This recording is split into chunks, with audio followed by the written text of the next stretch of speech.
Take a step on the road to fun. Take a step on the road into nature. Take a step on the road into the past. Take a step on the road to sharing powerful stories. Take a step on the road to experiencing big ideas. Take a step with Humanities on the Road as speakers from the Pennsylvania Humanities Council take you on a journey through history, literature, the arts, and the world around you. Learn more about Humanities on the Road and discover why the humanities are important to you at humanitiesontheroad.org.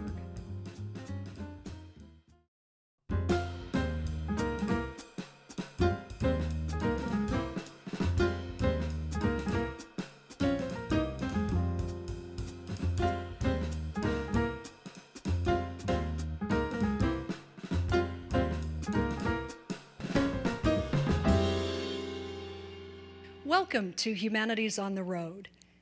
Today we're at the Union League of Philadelphia with the Abraham Lincoln Foundation. The League was founded in 1862 as a patriotic society to support the Union and the policies of President Lincoln. The classic French Renaissance-styled League building with its brick and brownstone facade and dramatic twin circular staircases fills an entire city block in downtown Philadelphia. Hello everyone, I'm Tracy Matisak. Humanities on the Road is an opportunity for audiences all over Pennsylvania to explore history and the arts and the ideas that shape our world. And we want you to join us today as we explore the little-known history of Civil War desertion in Pennsylvania's Appalachian lumber region and the role that Union Leagues like this one played in the public debate about patriotism. Our guest today, Bob Sando, is going to ask what this anti-war opposition can teach us about partisan politics in Pennsylvania and the nation, both then and now. And Bob has devoted himself to studying and teaching about the Northern home front and dissent during the Civil War. In fact, he is the author of the book Deserter Country, Civil War Opposition in the Pennsylvania Appalachians. Bob is an associate professor of history at Lock Haven University, and he earned his PhD from the Richards Civil War Era Center at Penn State University. So please join me now as we welcome Bob Sando for Deserter Country.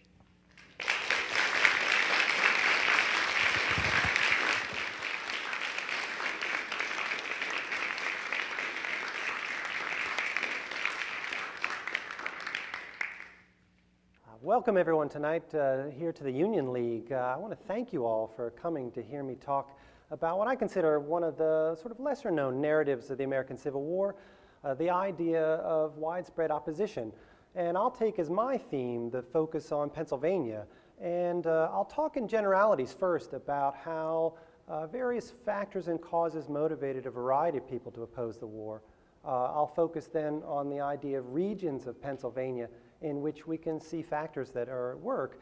And I'll finish by focusing on the region that was the centerpiece of my research, the region which is frankly part of the Appalachian Mountains, one in which shares a number of commonalities with southern reaches of the Appalachians, and one in which pronounced opposition was quite common and notable, and that the federal government had to take steps to try to remedy that. The Union League is a special institution, and I'm very grateful that they've opened their doors to me. And it's somewhat daunting for a speaker to have the sort of visage of Abraham Lincoln peering over one's shoulder, and I'll try to say things that are sort of useful and educational without being value-laden.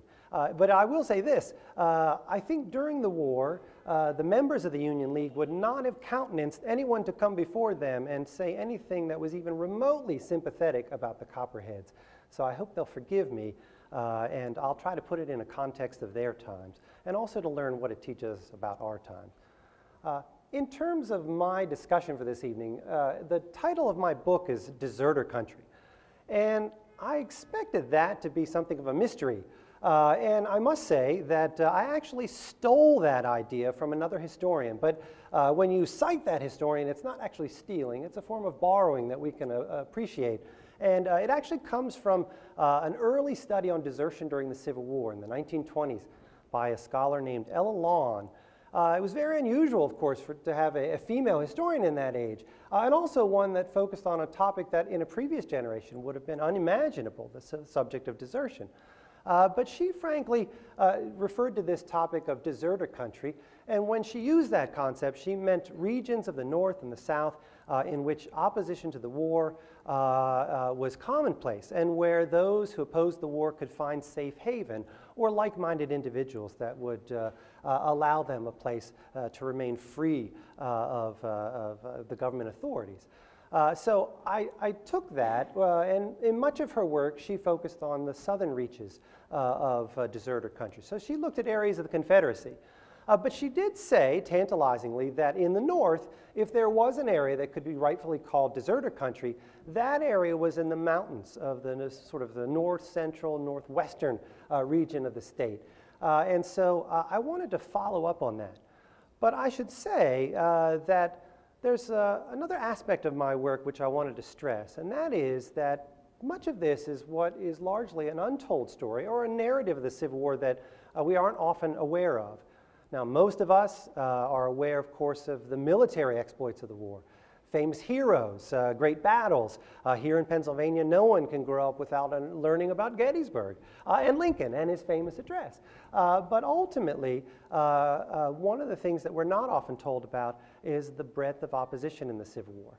And in the course of my research, what I uncovered was that to a large degree, opposition was commonplace during the war.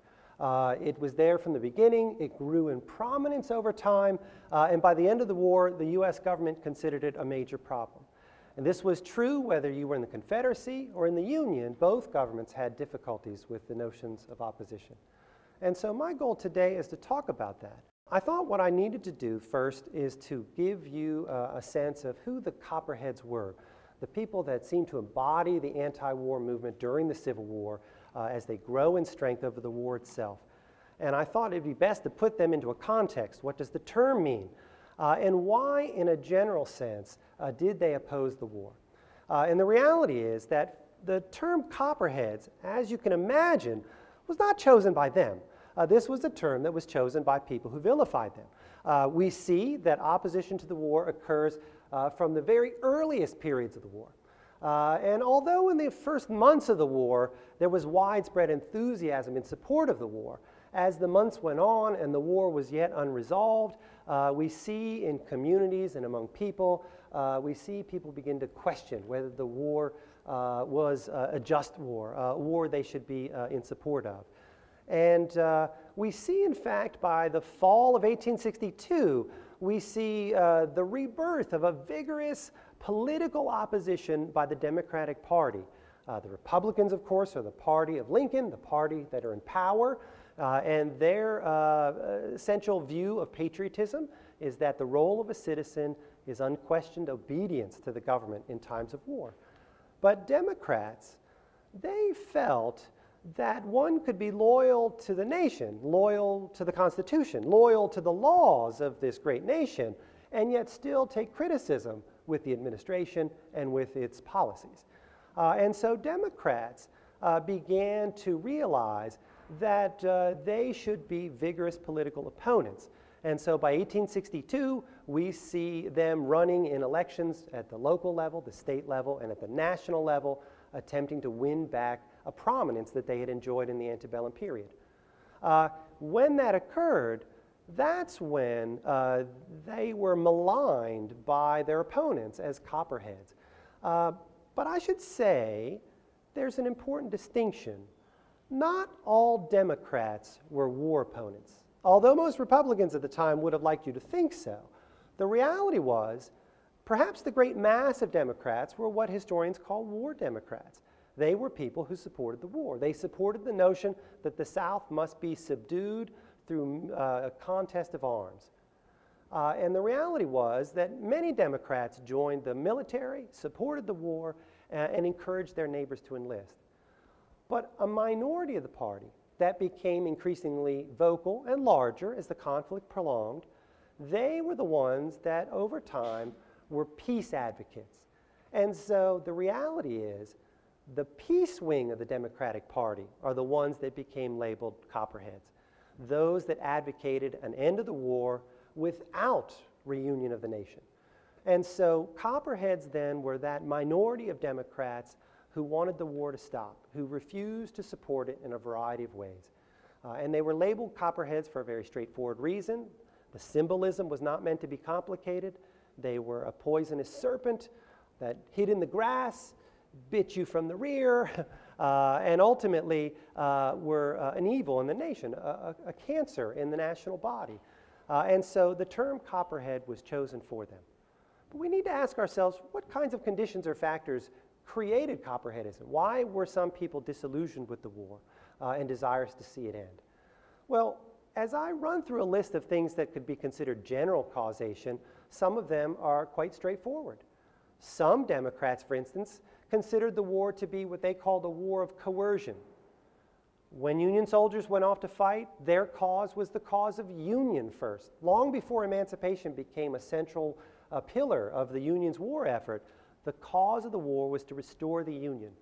And many Democrats said, how can you restore the old Union, a union of love and fidelity, through force of arms, at the point of a bayonet? They argued that if you force the South back into the Union, it won't be the Union of old. It won't be Daniel Webster's Union that he thundered about in the antebellum period. It'll be something new, something different, something that will not any longer be the legacy of the Founding Fathers. So many of them denounced what they called a war of coercion. It was also true that there were other reasons, some quite mundane. Over the course of the war, economic measures often were at the heart of some of their complaints. The war saw an inflation rate of roughly 80% by war's end, and that was considered an inconvenience to many who saw the cost of commodities rise. Republicans took advantage of the power they wielded in Congress to pass a variety of measures which they deemed inappropriate.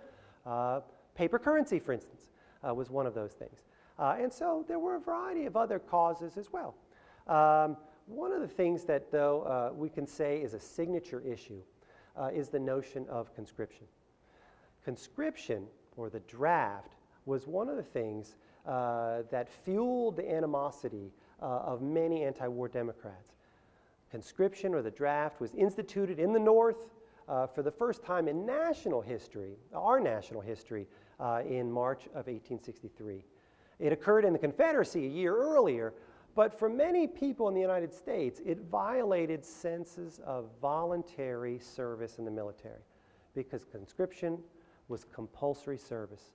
All eligible men above the age of 18, at its lowest age, were required to register for the draft. But if there were other signature issues, the other that comes to mind is one that is most difficult for us to fathom, and that is emancipation. The reality was that emancipation was also an issue that bothered a great many Democrats. And the reason for it is not difficult to fathom. Many Northerners of that generation were frankly racist. They could not imagine a United States in which black and white Americans lived together as social and political equals. And so the specter of racial integration, whether it was at a social level or a political level or at whatever level, was something they could not accept. And so they clung to their old ways and their imagination of the Union as a white man's government. And so they opposed emancipation when it was issued in early 1863. So when we talk about the Copperheads then, we can talk in generalities about this. I'll speak in a bit about the notion of what animates certain areas of Pennsylvania and about the Appalachians as well. But I wanted to take this moment to talk about the role of the Union League and about the response of the Republican Party to the rise of Copperheadism and anti-war opposition. Now, the reality is the Union League played a very important role, and one that was considered vital to the war effort. Now, many of you are probably aware of the Union League's history, but the reality is that the Union League, the inception of the League, came as an idea at the end of 1862 in the face of Democratic victories in some of the elections they had run in. The Union League, at least in the urban centers of Philadelphia, Boston, and New York, it was conceived by elites, social and economic elites. And when they conceived of the Union League, they were essentially fashioning gentlemen's clubs. But those clubs had dual purposes.